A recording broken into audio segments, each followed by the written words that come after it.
Hello, I'm Dan Aykroyd. It's an honor, a privilege, and a pleasure to be able to introduce to you this film, Evidence, the case for NASA UFOs.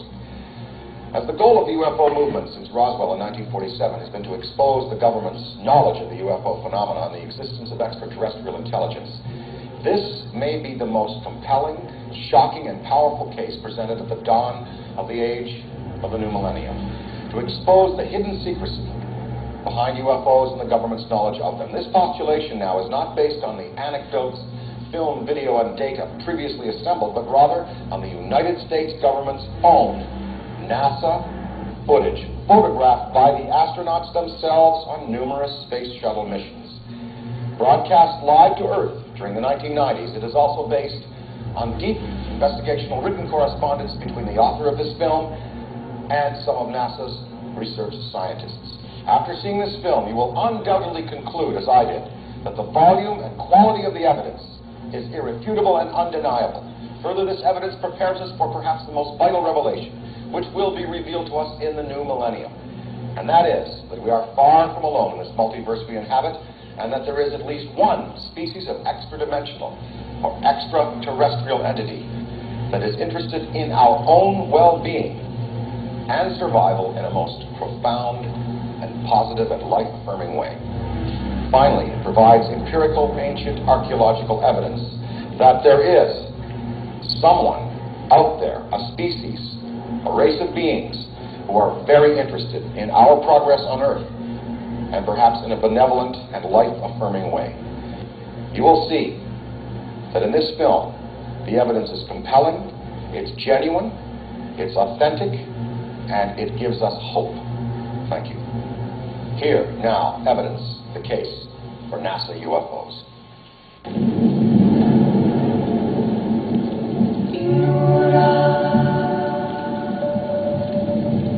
A deep, 6-year scientific investigation into unidentified flying object phenomena, broadcast live by NASA throughout the 1990s space shuttle missions.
According to NASA's Space Act, signed on July 29, 1958, Section 102, Paragraph C, Subparagraph A, we read, information obtained or developed by the administrator in the performance of his functions under this Act shall be available for public inspection, except information authorized or required by federal statute to be withheld and information classified to protect the national security. Would NASA consider contact with an extraterrestrial civilization a threat to national security? And if they did, would they classify it to protect the national security?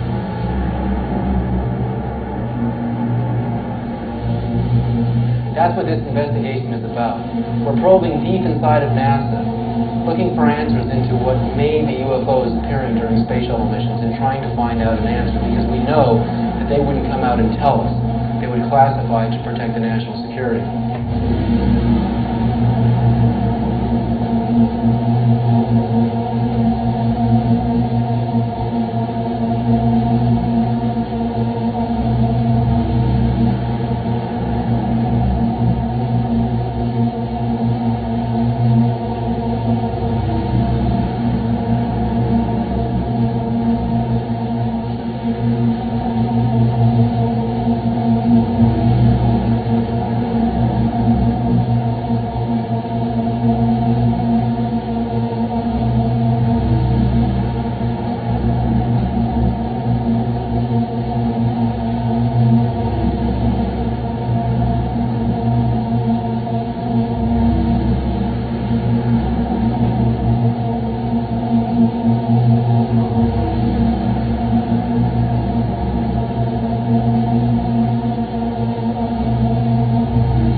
Welcome to Evidence, the case for NASA's UFOs. Hi, my name is David Sereda. Throughout the 1990s, the program manager of a cable TV station named Martin Stubbs recorded over 400 hours of live NASA broadcasts. During these broadcasts, there were many scenes of what appeared to be UFOs. In about 1997, a photographer friend of mine named Mike Boyle, who knew Martin Stubbs and knew about the footage, approached me and asked me to conduct an investigation into the scientific community. What you're about to see may be the most powerful case yet to prove that we have actually made contact with an extraterrestrial civilization.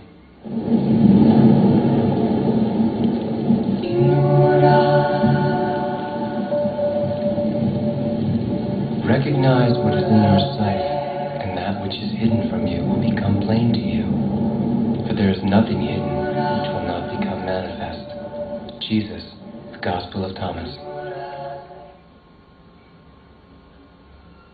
In 1989, I got into a long conversation about nuclear fusion with NASA's head of propulsion, power, and energy, Dr. Earl Van Lanningham. At the end of the conversation, I decided to take a risk and ask him, has NASA ever made contact with an extraterrestrial civilization? Had they ever seen any UFOs on their space shuttle missions? He answered no, and he said, when you consider the distances between our solar system and our nearest stars, Alpha Centauri A and B, 4.3 light years from Earth. Sirius is 8.7 light years from Earth. That means that when a spacecraft is doing the speed of light, it takes 8.7 years in constant space travel. Not stopping for donuts and coffee, not stopping to use the bathroom, just constant space travel. Continuamos en la siguiente parte.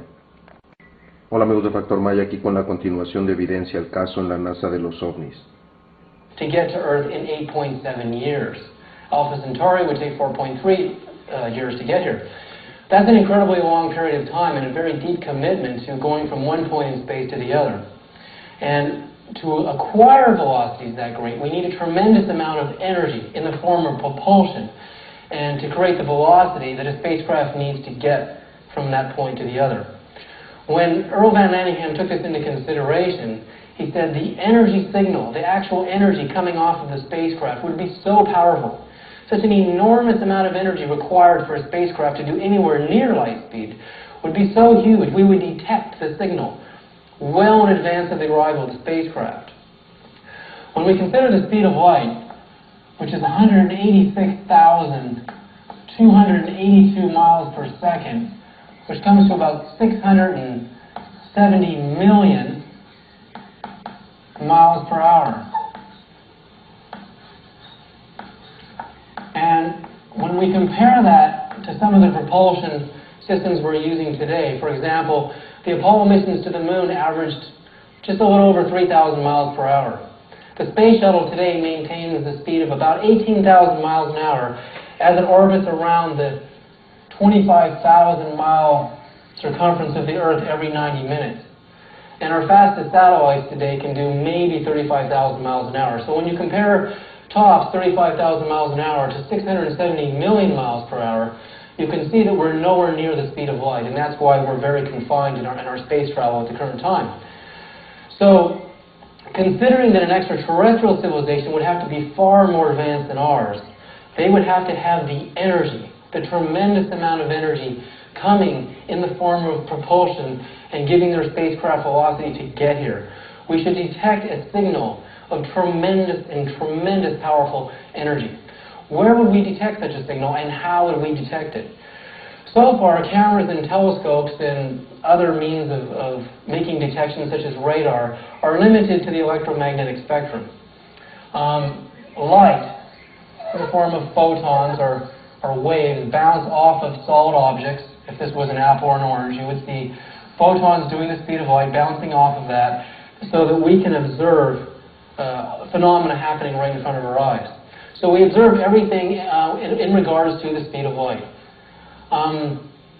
If we were going to actually see a spacecraft that could come here from such great distances and be able to even go way beyond the speed of light, we should be looking at something so powerful, something that we had never seen before. And I suspect where we should look is in the upper part of the electromagnetic spectrum. So for the next part, we're going to actually look at what the electromagnetic spectrum is and what light is, so we can see where the best place to actually detect a signal from a spacecraft would be. So what is light? Light, in effect, is actually just energy, vibrating in different energy spectrums. I've made a chart here of the electromagnetic spectrum, what is known as the electromagnetic spectrum. And we can see, basically, from the diagram, that light is just energy in the form of waves. And these waves, as we go higher into this energy spectrum, start to oscillate faster and faster and faster per second. It was Heinrich Hertz who identified electromagnetic waves as Hertzian waves. Every single second you could produce one oscillating wave, you would have 1 hertz. And the higher you would go into the spectrum, you would get more and more and more oscillations per second in this wave. In fact, this actual chart here is not very accurate, because even when you get into the radio and television spectrum, Hertzian waves are oscillating up to the millions of times per second. But anyway, Max Planck, the godfather of quantum physics, was the first physicist to come up with an energy formula in regards to the electromagnetic spectrum.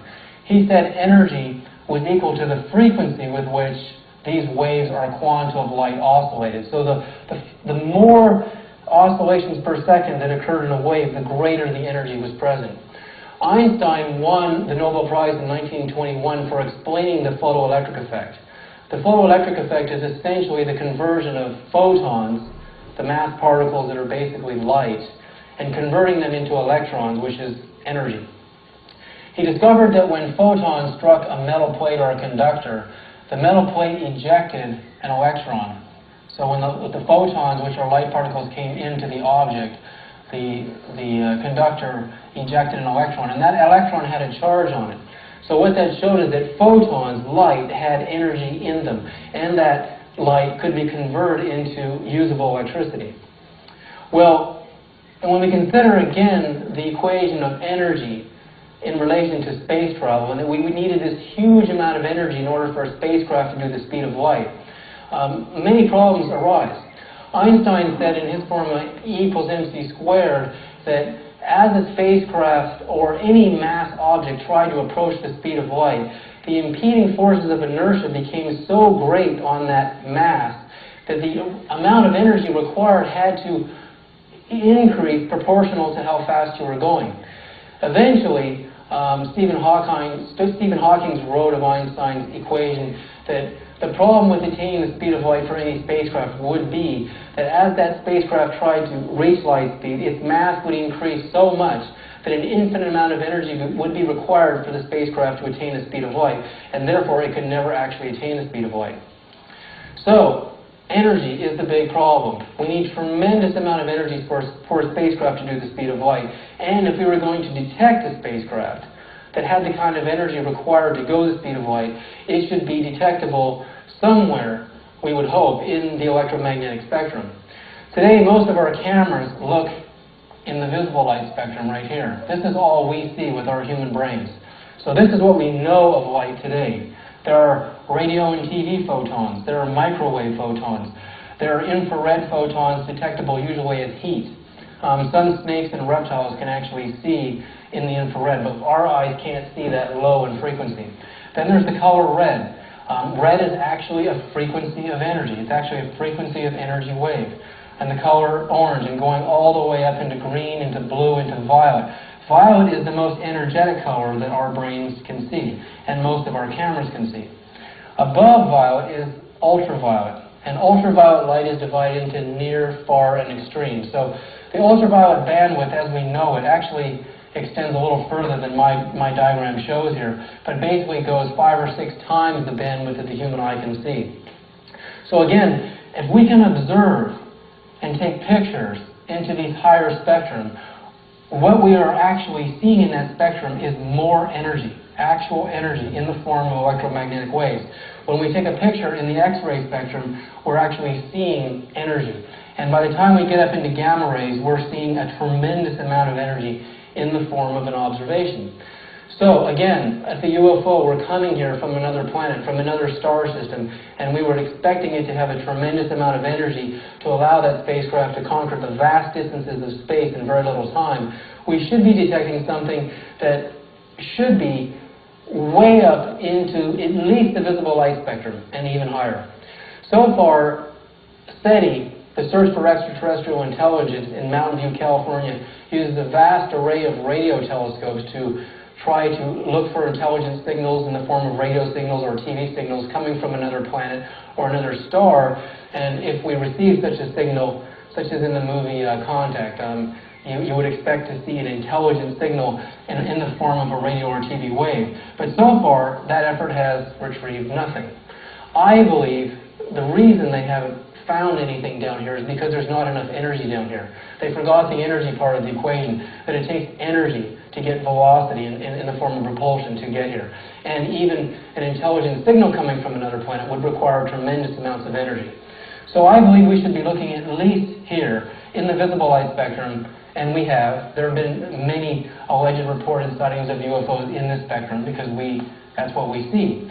But in my philosophy, when I consider Einstein's law, E equals mc squared, that mass cannot attain the speed of light because of the forces of resistance and inertia. Continuamos en la siguiente parte. Hola amigos de Factor Maya, aquí con la continuación de Evidencia, el caso de la NASA de los OVNIs. We should be looking at least here in the visible light spectrum, and we have. There have been many alleged reported sightings of UFOs in this spectrum because that's what we see.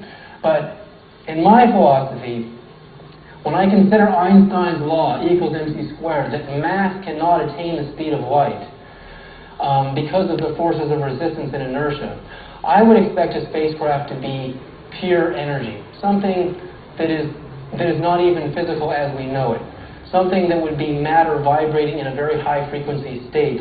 And basically, we should be looking for a craft that looks like an energy ball or an energy wave, and that energy wave should be a very, very energetic wave that should only be detectable in these upper spectrum. So what I started to do is to see where was NASA looking. NASA knows the same thing I'm telling you. Space scientists know the same thing that I'm telling you. Where are they looking? And what I found out was the space shuttle's video cameras were looking into these upper spectrum of light. In fact, the video camera on the space shuttle can see near ultraviolet photons as well as the visible light spectrum. And this is exactly where we would start to see something with a tremendous amount of energy. Say this was the UFO here, and it wasn't visible down here, that would tell me, if we were detecting something here, just to start with, that object would be a very, very high energy object. It would be a quantumized, phenomenal aircraft or spacecraft. And there would be nothing physical about it. It would be pure energy. In fact, we should be looking for a spacecraft that is made of pure energy. And what you're about to see in this investigation is black and white video footage taken from the space shuttle throughout the 1990s, and a camera that is capable of seeing into at least the near UV spectrum. So if some of these objects that we see in the tape were not visible to people's naked eyes down in here, it should come as no surprise. We're looking at high energy phenomenal objects.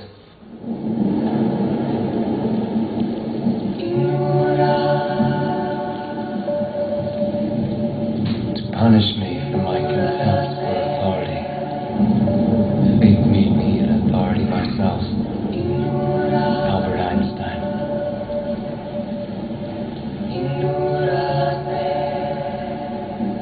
In 1996-97, I began my investigation at NASA. I decided, who can I talk to at NASA to do an investigation into unexplainable phenomena? And at the top of my list were astrophysicists and astrochemists. I looked on NASA's website and found the email address for Dr. Joseph Newth III, the NASA head of astrochemistry, and started a dialogue with him that turned out to be very successful. He first told me that NASA was making observations of unexplainable objects entering the Earth's atmosphere, detectable only in the ultraviolet range of light, something that was very peculiar to me. The idea that an object could only be visible in the ultraviolet suggested to me a quantumized, very, very energetic object. and it was not visible in lower spectra of light. It was very, very curious. The scientist who headed the investigation was Dr. Louis A. Frank. And Frank basically made observations on satellites that were roughly 25,000 kilometers away from the Earth, orbiting the Earth at a very, very large radius. And the satellite was called Polaris. The Polaris satellite was taking pictures in the far ultraviolet of the Earth. And he started to notice these impacting objects that he called small comets. They were about 40 feet wide, made mostly of water, and he detected they were made mostly of water. He didn't know for sure, but they were made mostly of water, and they were impacting the Earth at a rate of about 10 to 20 million impacts a year. Okay, so that was where I started. Those objects apparently were fluffy, house-sized comets with very low density and looked like energy balls. They actually didn't really look like water, and he wasn't sure they were made of water. So I decided to write Dr. Knuth a letter to NASA and ask him about these things to see if there was any similarities to these and these alleged UFOs that were showing up on the black and white video cameras of the space shuttle. I wrote him, "Dear Dr. Knuth, if these little meteors are hitting the Earth's upper atmosphere and dissolving, wouldn't the intense solar radiation break the H2O into oxygen and hydrogen separated, thus releasing tremendous amounts of oxygen into the upper atmosphere? When oxygen undergoes further solar radiation, O2, oxygen, transmutates into O3, ozone. Could these space meteors be actually healing our ozone layer? Is this proof that there is a God? Please answer." I wasn't actually kidding about the ozone question, because water basically is made of hydrogen and oxygen. And when water is exposed to the intense radiation from our sun, X-rays and gamma rays, with temperatures that are off the chart as far as humans could possibly bear, and even ultraviolet light, we know, is much hotter than visible light. We know that because we get skin cancer when we allow ultraviolet light to penetrate the Earth's atmosphere, and it can actually cause very serious damage to our skin. The first question about these objects being water to me was, how could water transit from one point in space to Earth and actually survive this intense radiation? In theory, in space theory, space is minus 273 degrees centigrade. It's freezing in space. But as soon as any object, like any gas, liquid, or object appears in space, it basically gets bombarded by tremendous radiation from the sun and tremendous radiation from the stars in the form of X-rays and gamma rays and ultraviolet light and so on. And the temperatures, the nuclear reactions that go on in the water would be so intense the water would burn up in a matter of seconds. These are allegedly 40-ton balls of water doing 35,000 miles an hour. But how did they get here? How did they come from the vast distances of space and get here and remain as they are? It has been known for a very long time that the Earth is under constant bombardment by extraterrestrial material, 20 kilotons per year, most of which is micron-sized dust shed by comets and asteroids, as well as some finite number of larger meteors. The house-sized comet proposal is in addition to this known flux, and is unique in that these bodies are supposed to consist mostly or almost exclusively of water. Because no satisfactory mechanism has been proposed to explain their survival in the interplanetary medium or their non-detection by a variety of other means, example IRAS, COBE, and IEU, most scientists do not believe that such bodies actually exist. The general belief is that the observations are valid, but the interpretations are wrong. If the interpretation is correct, however, the rate of deposition into the Earth's atmosphere of oxygen or water is only a minute fraction of the amount that is already there, except in the uppermost layers. For this reason, additional oxygen would be much too small to measure. If large masses of meteoric material relative to the mass of the Earth's atmosphere to impact the Earth, the effects would be disastrous, even if the impactors were only made of water. So he's saying that these small amounts of water that are entering the Earth's atmosphere don't have the potential, in his opinion, as the head of astrochemistry at NASA, to produce a significant amount of ozone to heal our ozone layer. But he does understand the fundamental problem. Most scientists don't believe the detection of these objects are real because none of them show up on infrared satellites. Infrared is heat. And again, if intense radiation were hitting these balls of water and they started to heat up, you should get a very, very high heat signal that should be detectable on infrared, but no signal appeared. So the mystery gets very, very deep about what these objects may be. Dear Dr. Newt, thanks for the info. So the phenomena couldn't be from the comet. However, how could any object made mostly of water in liquid form survive in space over any great distances unless it had some kind of phenomenal membrane to protect it? Wouldn't the H2O, as you observed, absorb the intense radiation from the sun and produce heat so much that it would dissolve the H and the O? If the temperature of cold space is minus 273 degrees centigrade, and upon exposure to direct intense radiation from the sun, tremendous heat is formed. At 1800 degrees Fahrenheit, hydrogen separates from oxygen. How could such an object travel in space for even a minute, let alone travel from one point in space to another in less? Continuamos en la siguiente parte. Hola amigos de Factor Maya, aquí con la continuación de Evidencia, el caso en la NASA de los OVNIs. Again, I'm proposing the problem of how these objects detected by Dr. Louis A. Frank in the ultraviolet, how could they have possibly arrived at Earth? In theory, they could not. It didn't make any sense to me how they could. He immediately wrote me back, Dear Mr. Sereda, you have enumerated a few of the problems with Frank's hypothesis and probably now realize why few scientists think that the phenomena seen by Lou Frank are actually comets. No one doubts that he has observed something in capital letters, just not comets. In spite of the fact that many people are sure that Frank's explanation for his observations are incorrect, there has been no good alternative explanation proposed yet. I'm sure that there will eventually be one that even Frank can agree to. So this letter shows amazing evidence that NASA is actually detecting something in space that's moving, that's coming to our Earth, and it shouldn't be there. Something that defies all the laws of physics. If you remember what I said about the electromagnetic spectrum earlier, that we should be detecting an object in the high upper frequencies of light and not detectable in the lower, that would be evident to suggest that we're looking at a highly quantized object, which means a highly energized object. This detection fits all of those descriptions and all those criteria. But this isn't the end of my investigation. But for now, this is what I found out. That NASA was observing something out there and they didn't know what it was. It was the first time that anyone at NASA could admit that there was an unidentified and unexplained phenomena happening in our skies and that no one had the answer.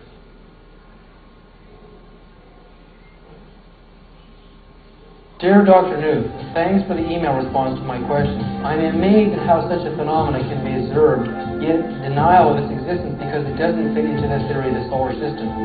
What are the chances that the H2O house-sized objects are tailings from the recent passing of the comet Hale-Bopp? Any ideas? Do you have any more thoughts on this? Please send email. Thanks.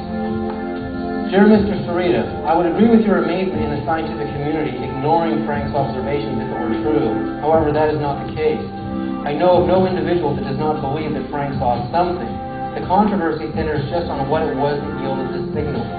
He believes that house-sized comets of very low density are responsible for both the recent detection of water and his previous 1985 observations using the DE spacecraft's UV cameras. Few other people agree with him. By the way, those previous observations would mean that the phenomena would be a continuous process rather than one associated with a particular comet such as Hale-Bopp. The reasons are many, but the best center on the fact that these objects should have been detected on several other satellites such as COBE, IRAS, and ISO. Those are infrared satellites. These satellites have instruments that are very sensitive to radiation in the infrared region. These fluffy, house-sized objects should be at a temperature near 300 K or even higher as they near the Earth, since very fluffy objects are much better absorbers in the visible than they are emitters in the infrared.